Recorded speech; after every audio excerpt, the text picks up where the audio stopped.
جو امام ضامن جن کا لقب صرف انہی کو امام ضامن کہا جاتا ہے. آپ امام ضامن جو مانتے ہیں وہ امام رضا علیہ السلام سے منسوب ہے کیونکہ ضامن آہو ہیں. آج امام کے نام پہ جو کچھ دیں گے انشاءاللہ تعالی وہ امام آپ کو اس سے کئی گنا زیادہ پلٹا کے واپس کریں گے. ائمہ علیہ السلام کسی کا ادھار نہیں رکھتے، جو آپ ان کے نام پہ خرچ کر دیتے ہیں وہ آپ کو پلٹا دیتے ہیں، کئی گنا ہو کے واپس آتا ہے. امام علیہ السلام کے بے انتہا مناقب و فضائل ہیں، لیکن واحد امام ہیں جن کو رضا کہا جاتا ہے، امام علی بن موسیٰ الرضا علیہ السلام. رضا یعنی جس کی خوشنودی خدا کی خوشنودی ہو اور وہ خدا کی ہر مرضی پہ راضی ہو. راضی برضا اللہ، جو اللہ کی ہر مرضی پہ، جو جناب سید الشہداء کا میدان کربلا میں رضا بقضائہ و تسلیما لامر جملہ ہے، اگر اس کا مصداق دیکھنا ہے تو جناب امام رضا علیہ السلام کو دیکھ لیں. امام کے بے انتہا فضائل و مناقب ہیں. عزیزان گرامی، امام کی تاریخ کے الفاظ یہ ہیں کہ جب ایک مرتبہ مأمون ملعون جب حکومت میں آیا تو اس نے سوال کیا. جب مأمون حکومت میں آیا تو اس نے آنے کے بعد فوراً سوال کیا کہ کس کس سے میری حکومت کو خطرہ ہو سکتا ہے. فضل ابن ربی سے پوچھا تو اس نے کہا کہ 3 لوگوں سے تیری حکومت کو خطرہ ہو سکتا ہے. اس نے کہا میرے ذہن میں 2 تھے. تیرے ذہن میں کون کون ہے؟ کہا تیرا بھائی امین. کہا وہ تو بہت بے وقوف ہے، اسے میں راستے سے ہٹا دوں گا، قتل کروا دوں گا اس کو. دیکھیں، جو حکومت میں آتا ہے اور خدا کی خاطر حکومت نہ کرتا ہو وہ اپنوں کا بھی مخلص نہیں ہوتا. تو کہا اور؟ کہا کہ اس کا جو وزیر ہے کہ اس کو بھی میں راستے سے ہٹا دوں گا. کہا تیرے ذہن میں تیسرا کون ہے؟ کہا علی ابن موسیٰ الرضا علیہ السلام. یہ کون ہے؟ ان کا میں نے نام پہلے نہیں سنا ہے. عزیزان گرامی، ائمہ کی ایک مظلومیت یہ ہے کہ ان کے زمانے میں افراد تھے اور انہیں نہیں جانتے تھے. آج سب جانتے ہیں لیکن ان کے زمانے میں ائمہ کی مظلومیت یہ ہے کہ ان کو بالکل کارنر کر دیا گیا، ان کو بالکل اس طرح سے دور کر دیا گیا معاشرے سے کہ کوئی ان کے قریب نہ جائے. کہا یہ جو حکومت تمہارے پاس ہے تمہارے اجداد نے ان کے نام پہ حاصل کی تھی، ان کے نام پہ لوگوں کو دھوکہ دیا کہ ہم بھی آل رسول ہیں، کیونکہ رسول خدا کے چچا کے بیٹے تھے بنی عباس. عباس حضرت عباس کی نسل سے تھے، یعنی حضرت عباس چچا اموی رسول خدا، نہ حضرت عباس ابن علی ابن ابی طالب، حضرت علیہ السلام کے فرزند نہیں بلکہ جناب امیر کے چچا عباس. تو کہا ان کی نسل سے ہو، تمہارے اجداد نے ان کے نام پہ کہہ کے دھوکہ دے کے حکومت حاصل کی اور اس کے بعد پھر ان کو زندانوں میں رکھا تاکہ لوگ پہچان نہ لیں کون حقدار ہے. تو اس نے کہا کہ اچھا تو یہ کیسے ہیں، دیکھنے میں کیسے ہیں، بولنے میں کیسے؟ سن رہے سب لوگ؟ کہا دیکھنے میں کیسے ہیں، بولنے میں کیسے ہیں، جب گفتگو کرتے ہیں علم کیسا ہے؟ کہا کہ جو ایک مرتبہ انہیں دیکھ لے وہ انہی کا ہو جاتا. علم ایسا ہے جب کلام کرتے ہیں ہر انسان انہیں سننا چاہتا ہے. علم لدنی کے مالک ہیں، کلام ایسے کرتے ہیں کہ ہر انسان مجذوب ہو جاتا ہے. کشش بہت زیادہ ہے اور ان کے یہ اپنے عصمت کے قائل ہیں، معصوم ہیں، اس لیے ہر طرح کی لغزشوں سے پاک ہیں، ہر طرح کی آلائشوں سے پاک ہیں. توجہ کیجئے گا، وہ اپنا عقیدہ پیش نہیں کر رہا تھا، وہ ائمہ کا عقیدہ بتا رہا تھا. کہ یہ کہتے ہیں کہ معصوم ہے اس لیے لغزشوں سے بہت پاک ہیں. کہ جو ایک مرتبہ ان سے مل لیتا ہے وہ ان کا ضرور گرویدہ ہو جاتا ہے، وہ ان کا مرید ہو جاتا ہے. کہ اور شخصیت کیسی ہے؟ کہ شخصیت بہت وجیح ہے، چہرے پہ جلال ہے، ہیبت ہے، بہت خوبصورت ہے. کہ ایک مرتبہ تو دیکھے گا تو بھی معتقد ہو جائے گا کہ ہاں یہ واقعاً زمین کا نہیں آسمان سے نازل ہوا ہوا. عام ہستی نہیں ہے، تو دیکھے گا تجھے خود اندازہ ہو جائے گا. کہ اور لوگ اگر ان سے ملتے ہیں قریب ہیں، کہ لوگوں کو ہم نے دور کر رکھا ہے لیکن جتنا لوگ ان سے ملتے ہیں ان سے قریب ہوتے چلے جاتے ہیں. کہ کہاں رہتے ہیں؟ کہ مدینہ منورہ میں رہتے ہیں، اپنے جد رسول خدا کے روضے کے قریب رہتے ہیں. کہ ان کا وہاں رہنا ہمارے لیے نقصان دہ ہے کیونکہ جو حج پہ جائے گا مدینہ جائے گا، جو ملے گا وہ ان کا ہو جائے گا. کہ ان کو کسی طرح سے خراسان لے آؤ. اس وقت مشہد میں نہیں تھا، مشہد امام کی وجہ سے نام رکھا گیا، توس اس کا نام تھا، قریب میں مرو میں جہاں پہ اس کی حکومت کا دارالخلافت تھا. کہا وہاں پہ ان کو منتقل کیا جائے.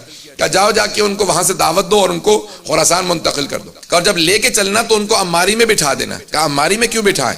کہا کیونکہ تو نے تو کہا کہ جو ایک مرتبہ دیکھ لے وہ انہی کا ہو جاتا ہے. تو ان کو چھپا کے سفر کروانا تاکہ کوئی دیکھ نہ لے، اور شیعہ علاقوں سے مت لانا، کہیں ایسا نہ ہو انقلاب برپا ہو جائے، لوگ ہمارے خلاف بغاوت کرتے ہیں ان کی وجہ سے ہمارے خلاف کھڑے ہو جائیں.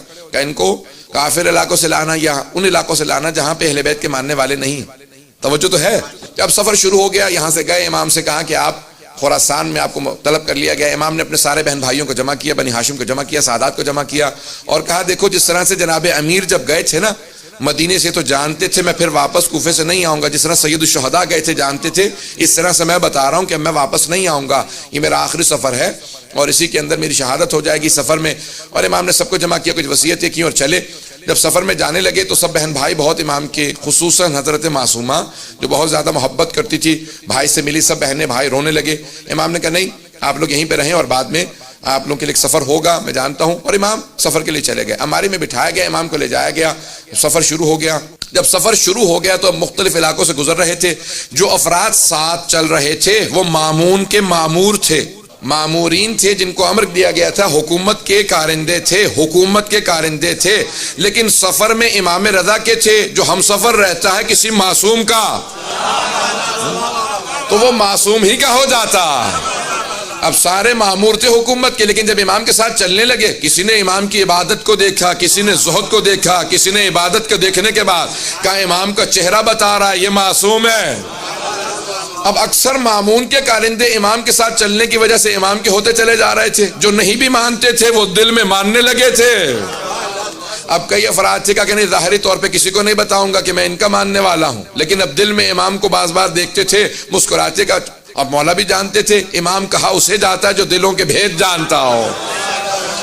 اب امام کے ساتھ جو حجت خدا ہو وہ جانتا ہے دل میں کیا۔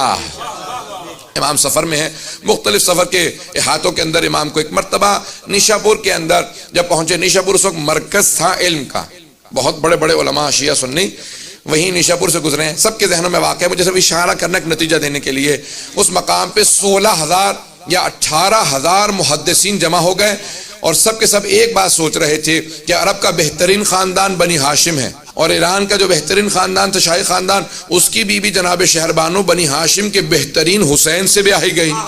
آنے والا عرب و عجم کا بہترین فرد ہے۔ تو اب بہت سے لوگ محبت میں ملنے آئے تھے، بہت سے تعصب میں ملنے آئے تھے، بہت سے نیشنلزم کی وجہ سے مل رہے تھے۔ اگر توجہ ہو کہ خون بہترین خون ہے، بہت سے عقیدت کی وجہ سے ہر آدمی آ رہا تھا، کوئی شیعہ تھا جو نہیں بھی تھا کہ یہ فرزند رسول ہیں، ان سے ایک حدیث سننا چاہیں گے۔ جب سارے محدثین جمع ہو گئے تو احمد بن حنبل نے اپنی مسند میں لکھا کہ جب سب محدثین جمع ہو گئے تو سب نے درخواست کی امام رضا سے کہ ایک حدیث اپنے جد رسول خدا سے بیان کر دیں۔ اب امام نے حدیث کو بیان کرنا شروع کیا۔ احمد بن حنبل اہل سنت کے 4 اماموں میں سے ایک امام ہیں، وہ کہتے ہیں کہ امام نے ایک حدیث کی سند کو بیان کیا۔ حدیث کی سند کو وہ سند ہے جسے سلسلۃ الذہب کہا جاتا ہے، گولڈن چین آف نریشن، جس میں تمام کے تمام افراد کہاں معصوم ہیں، اس لیے عصمت کی وجہ سے اسے سونے کی سلسلہ سند کہا جاتا، سونے کا سلسلہ سند جہاں سب معصوم ہیں۔ امام احمد بن حنبل کہتے ہیں، اہل سنت کے امام، وہ کہتے ہیں کہ اس حدیث کے الفاظ کو نہیں، صرف اس کی سند کو اگر دیوانے پہ پڑھ دو گے تو اسے افاقہ ہو جائے گا۔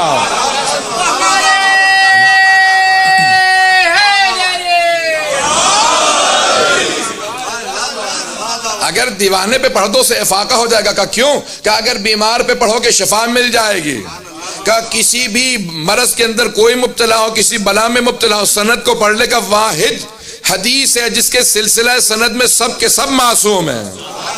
امام نے کہا میں اپنے والد گرامی موسیٰ کاظم سے بیان کرتا ہوں، وہ میرے دادا جعفر صادق سے بیان کرتے ہیں، وہ اپنے والد محمد باقر سے بیان کرتے ہیں، وہ اپنے والد زین العابدین سے بیان کرتے ہیں، وہ اپنے والد حسین ابن علی سے بیان کرتے ہیں، وہ اپنے والد علی ابن ابی طالب سے بیان کرتے ہیں، وہ رسول خدا سے، وہ جبرائیل سے کہ خدا نے کہا۔ ایک مرتبہ امام نے فرمایا کہ اللہ سبحانہ و تعالیٰ کہتا ہے، یعنی حدیث قدسی ہے کہ کلمۃ لا الہ الا اللہ حسنی فمن دخل حسن امن من عذابی۔ حدیث سب کے ذہنوں میں ہے، مجھے صرف نتیجہ پیش کرنا ہے کہ لا الہ الا اللہ میرا قلعہ ہے، جو میرے قلعے میں داخل ہوا میرے عذاب سے بچ گیا۔ امام نے یہ کہا اور آواز دی جس نے مہار پکڑ رکھی تھی، امام نے کہا اونٹنی کو آگے بڑھا دے۔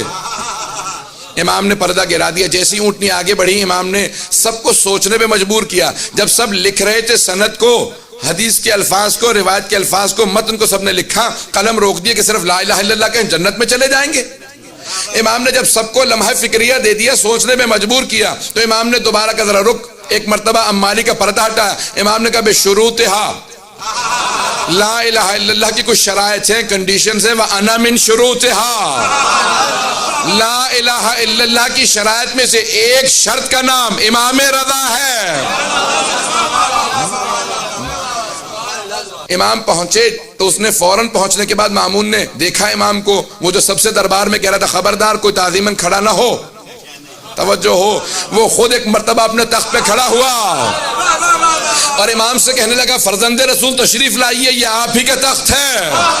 میرے تو وڈیرے بھی کہہ گئے اگر آپ نہ ہوتے تو ہم ہلاک ہو جاتے۔ ایک مرتبہ اس نے امام کو دعوت دی، امام نے کہا تیرے تخت سے مجھے ظلم کی بو آتی ہے، میں تیرے تخت پہ نہیں بیٹھوں گا، میرے لیے ممبر لگوا دے۔ ایک مرتبہ ممبر لگایا گیا، وہ خود تعظیماً کھڑا ہوا، سارا دربار کھڑا ہو گیا۔ امام سے کہا کہ آپ کو میں اپنا ولی عہد بنانا چاہتا ہوں، کراؤن پرنس بنانا چاہتا ہوں۔ امام نے کہا کیسی ولی عہدی؟ جب میں جانتا ہوں کہ میں تجھ سے پہلے شہید ہو جاؤں گا اور تو جو ہے مجھے خود سے زہر دے دے گا، تو پھر میں کیسی ولی عہدی قبول کروں؟ کہ نہیں آپ کو ولی عہدی قبول کرنی ہی ہوگی۔ امام نے کہا اگر زبردستی ہے تو پوچھ کیوں رہا ہے؟ جو تو نے لگانا میرے نام کے ساتھ لقب لگا دے، اگر پوچھ رہا ہے تو میں رد کرتا ہوں۔ یہ اگر توجہ ہو، امام نے کہا اگر پوچھ رہا ہے تو میں رد کر رہا ہوں، اور اگر تیری زبردستی ہے تو نے جو بھی نام لکھنا ہے میرے نام کے ساتھ لقب لگا دے۔ اس نے کہا نہیں آپ ولی عہد ہیں۔ امام نے کہا ایک شرط کے ساتھ، کوئی فیصلہ نہیں کروں گا۔ بات میں نہیں پہنچا پایا، کوئی فیصلہ نہیں کروں گا، آپ سب میرے پاس آئیں کہ آپ ہمارے جج بن جائیں، قاضی بن جائیں۔ میں کہوں ٹھیک ہے، لیکن کوئی فیصلہ نہیں کروں گا۔ تو اس کا مطلب ہے کون سے جج، کیسا جج؟ جب فیصلے کوئی نہیں کروں گا تو جج کس بات کا ہوں؟ امام نے کہا ولی ہے تو فیصلہ کوئی نہیں کروں گا۔ اس کو سمجھ نہیں آیا، اس نے کہا ٹھیک ہے قبول ہے۔ اس نے اس کو قبول کر لیا، کہا ولی عہدی قبول ہے، آپ ولی عہد ہیں، ایک مرتبہ ہر جگہ پہ اعلان کر دو۔ اب امام نے جب دیکھیں، ابھی امام کیا کہہ کے آئے ہیں؟ بے شروطہا، لا الہ الا اللہ کی شروط میں سے ایک شرط ہوں۔ امام سمجھا یہ رہے ہیں کہ اس کی ولی عہدی معنی ہی کچھ نہیں رکھتی، میں توحید کی شرائط میں ہوں۔